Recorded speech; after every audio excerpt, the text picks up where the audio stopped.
Friday, December 9th. Mark Milam here, your mortgage professional with Highland Mortgage. Let's get right to it. A bit of a mixed bag this week. We saw a couple of reports come in. These are sort of secondary inflation reports come in right at expectations, maybe a touch over. Nothing significant that's going to roil the market as such. We're finishing out the week much like we started it, but really the vexing problem here for the Fed is that while they're trying to get inflation under control, they've got a jobs market that are just not enough people to fill all of the job vacancies, especially for jobs that require some formal education or some secondary education.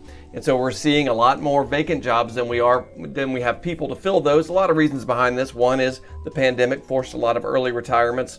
We lost a lot of people during the pandemic. Simply just put, we had a lot of people die during the pandemic. And then the third reason is our immigration policies are just not allowing for enough people to come in to fill a lot of these jobs. That's resulting in some wage inflation. You're going to have to pay more to get qualified talent. That does not help the overall inflation picture, which means until that gets fixed, we're going to have a tough time raising the Fed funds rate to get inflation under control. Let me show you a little bit of what I'm talking about.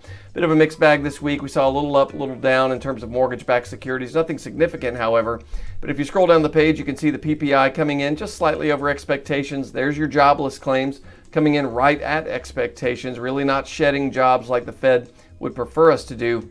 And if you go down and look at non-farm payrolls, we're actually adding some jobs here, according to the NFP, adding over expectations with the unemployment rate holding steady. This is the one that's really challenging. Average hourly earnings month over month, doubling up expectations. That is just a tough picture to fix. And some of this is just centered around population growth. The United States is not really adding a lot of population growth. As a matter of fact, our birth rate has really dropped off. We're at 1.64 births per female in the United States. That's as of 2020, meaning we're not replacing the two folks that it takes to have a birth. So we're going to watch this population sort of peak out here with the United States and begin to shrink, and that's going to spell trouble for the employment situation. So the Fed's got an uphill task in terms of fighting inflation and getting that back under control.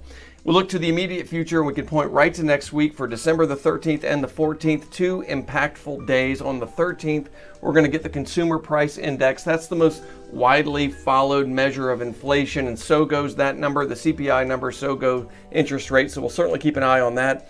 And then at 2 p.m. Eastern time on December the 14th, the day after the CPI, we're going to get the Fed's announcement for the Fed funds rate, and we do anticipate yet another hike from the Fed, up about 0.5%. The Fed has had four in a row now at 0.75%. We do anticipate they're going to take their foot off the gas a little bit and just raise the Fed funds rate a half a point. But any hike at this point is not welcome news. We'll certainly keep our eye on that, especially for the policy statement that comes 30 minutes after the rate change. So we'll look around 2:30 to what the Fed has to say about inflation, and is it moderating, or do we still have a lot of work left to do? Until then, have a wonderful weekend. If I can be of any service to you, don't hesitate to reach out, mark.milam@highlandmtg.com. Have a good weekend.